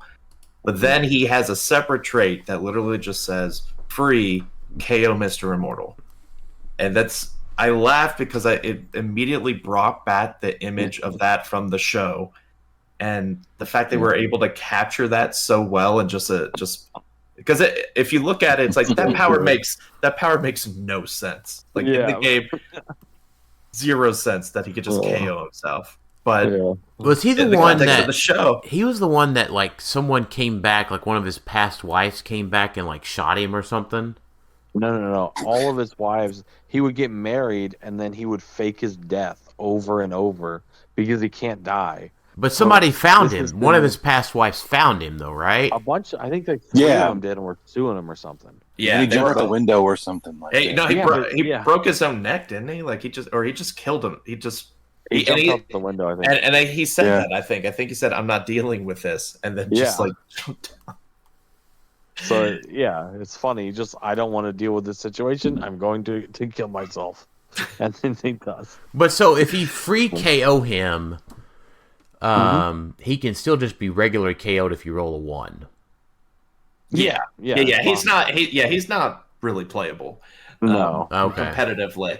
It's just one of the figures. When I saw it, I'm like, okay, WizKids, that's like kudos to you for like capturing this character in the show, because it just it really made me laugh. Does his I'm not dealing with this trait trigger his faking death to avoid breakups? Yes. Because the faking death says if he's KO'd by, he can only be KO'd by this trait or something. Yeah. Can I just ask? We don't have to talk in depth about Wong. We can save that for the thing because he's a big attacker. But what show is this Wong from? She-Hulk. No, it's not. She-Hulk, he was sat on a couch the whole time. This is not that Wong. This Wong never said, "I require a worthy opponent." Like, this is not. That's the only show he was in. Right? Well, no. So his defensive power, "I must depart," that is definitely from She-Hulk, right? Because she brings him in. She brings him in to question, and he gets up and says, "I must depart." No, that was definitely from She-Hulk, because he says it needed a worthy opponent. That's why he went and got Abomination. Wong needed a worthy opponent to fight. Yeah, he never fought in She-Hulk. They fought. I mean, they may have carried it over from Shang-Chi. Yeah, like he didn't fight anybody. Well, I guess we never really that. saw that. I feel like this is something where like there was something that was supposed to happen with Wong, and I don't know if we've seen it yet. That's my opinion, because this is not She-Hulk Wong, like at all. He sat on a couch the whole time. Yeah, I don't remember if they showed any of the. They didn't show any of the scenes from Shang-Chi in the show, right? Like to reference the Abomination. They had him and Abomination together at some point, though. I'm pretty sure.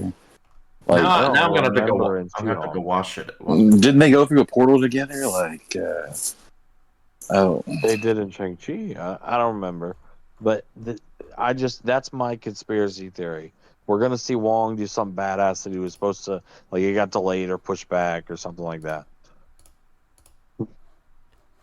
Anyway, all right, that's a good question. That's a good thing. Anything else from next phase that you want to call out before? So let's do this. What are your guesses for a mutt? So we've got stealth and prob, and then outwit and support. What 2 power combos will a mutt have? Which one was Which one was a mutt to remind us? Is a Bad mutt the bad one? Like with what's his face? Yeah. The bad guy. I don't remember. Was it the one that Moon is it Knight the that one? Is it the much. one that Hero? Is that his name? Hero? is that the gator that fought Khonshu? Like, Yeah, it's that's my assumption is that it's like the big alligator, the bad guy. It seems like it has to be Perplex, right? I don't know. I think it's going to be mind control. Is it? Perplex mind control? Wait a minute. Is it a mutt or the Emit? emit is the alligator? Apparently, a mutt is a different thing. Yeah, a mitt is the one because you can look at Heroes. No, I guess a mutt. I'm looking at the. Okay. No. A mitt and a mutt are the same thing. They're just different spelling. Yeah. Because I'm just looking at. I'm kind of basing it a little bit off of Hero, who's the bad guy, obviously the avatar of Emit, and he's got Staff of Emit, Blades Claws, Pulse Wave, Steel Energy at close and range, and then he's got Top Dial, Mind Control, and Leadership. So when I think about how it was in the show, right, like he was not necessarily mind controlling all his followers, but sorta. Like I could see maybe Mind Control following in there somewhere. Mind control makes sense. I think that we might get a fourth one. Because looking at Scarlet Scarab, she was an avatar of a god too. I don't remember the name. Tauret. Tauret. Yeah, she was Tauret. It says on her card, was it? avatar. Yeah, avatar of Tauret. Okay, gotcha. Okay. That's the one that we got, right? Yeah, that's the hippo one, right? Yeah, Was it? I'm Yes, that's right. not picturing the names to the Well, word. it's The those three spelling. plus Cathan, and that gives us 4 altogether. That's true. But I only remember Cathan, this three is from the Cathan show. the same thing as Is Cathan the same thing as an Egyptian Avatar, god? or He's not though, I right? don't think. So no, Cathan he's is like one of the elder gods of Earth, but I don't think Khonshu's an elder god. I think he's an Egyptian avatar god thingy. He's an Egyptian god, there's a not lot an of Earth different god. planes Yeah. Well, There wasn't any other. Was there any other Egyptian deities that were mentioned in that show? There were Go some mentioned, but the only ones shown were Khonshu, Amit, and Tauret. Those are the only three that were shown in the show. Not true. They had that whole meeting of gods. There was a bunch of them in there. But they were all the avatars. We didn't see the actual. Oh, you're right. You're right. Okay. Yeah, because like So- Osiris was there. That's the underworld Yeah. one. And No, the that's other a good. ones. So the most yeah, well-known elder gods. I'm just googling this real quick. The most known elder gods are Cathan, Ashtar, and Gaia. I don't think Gaia. I don't think Cthulhu is a Marvel character. Marvel. I just googled Marvel elder gods. Well, didn't they say at one point there'd be more elder gods? Like, didn't we talk about that at one point? Yeah, they said that Cathan was the first elder god. So there's 3 other elder gods. We don't know where they're coming from. Who said that? There's 2. No, sorry, there's 4 total. There's Set. 3 other ones besides him. Set, Cathan, Ashtur, and Gaia. So, the only other one that I know we saw one called Hathor in the show. She's the Egyptian god of music and love. She had her avatar in the show, just like you were talking about in the meeting. But they didn't show the gods themselves, right? No. Oh, Bast is Actually, one. I'll just say- Is Bast? Actually, That's interesting. I didn't know Bast was one. He'll give everybody 3 power. Well, actually, if you think about it, also most of the avatars were all killed in the show, I think. So, except for Khonshu, Amit, and This is a crazy set of chases we have here. yeah, they're all it's all split up, Yeah. Yeah. which is good and bad. Where is that Kate Bishop that makes free attacks that are being carried? Was she? I don't see her in here. Is she like an OP or something? She like the OP one, didn't she? The 203 to her. I don't see her on the site. Yeah, once per turn, 203. Yeah, once per turn when Kate Bishop is carried. 203. After resolution, she may make a ranged attack. She is an Ellie. The Pizza Kid. She may make a ranged attack as if she occupied any square the character carrying her moved through. Yeah, that's crazy, right? She's also got a really long dial for 50 points. Like 7th place is pretty 12 solid. Attack, 3 damage.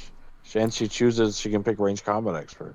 Oh no, that's later. That's your damage power. Man, that's an awful long dial for 50 points. That's more like a 175 point character. Almost. She has 2 clicks. It would be. Yeah. And she has a team up card too. Yeah, if only she started on click 5 and could just heal past that starting line to 170 something. That'd be sweet. Yep. All right. Wrapping it up today. Did I remember any other questions? Did I forget anything else in specific? Clark, we did talk about Elsa today. Feedback. I think we caught everything. So let's just do final thoughts. Tylor, you're up first since you're back. Yeah, very excited to be back. I wanted to thank the community. You guys were awesome. A lot of you guys reached out, and it was just it felt very nice when I was in a rough spot. So I really do appreciate that a lot. Excited to be back in the HeroClix. I got my my pass for Adeptagon, so that's kind of going to be my my first outing back into the public. I think I should be able to be good by then. My rehab's been going real well, so really blessed by that. But yeah, excited for that, and I really got to start practicing because I don't know nothing. That's it. All right, Alex. I'm just excited Tyler's back. That's my final thoughts. Like, I remember it was either at Gen Con I mentioned to everyone or something, like, I don't know. I missed having you around as part of the group and the team building, and appreciate it. Yeah, it was sad when you took a break, and I hate that the events that happened to bring you back, but I'm just going to relish in the fact that you're back and just think of it from that way. Yeah, appreciate it. Jason? I'm just going to second what Alex said. I'm glad Tyler's back. Thank goodness. Me too. Yeah. Well, I will third what Alex said. We're glad to have you back, and glad that you're in a pathway for healing and recovery, and looking forward to seeing what the next few weeks of win a map results, and Alex's regional, and the rest of the figures to be previewed. We got some more stuff to do for y'all, which is something we haven't had the past couple of months, is something to talk about with the rest of the community here at Clixed Off. So looking forward to recording some more and doing some more of that with y'all, and hopefully that trend continues with the new OP manager over at Wizkids, and lots of hope, but looking forward to some evidence-based results. Thanks everybody for listening to Clix. Yeah. That's right. Thanks everybody for listening to Clixed Off today. We'll talk to y'all next time. Later. See ya.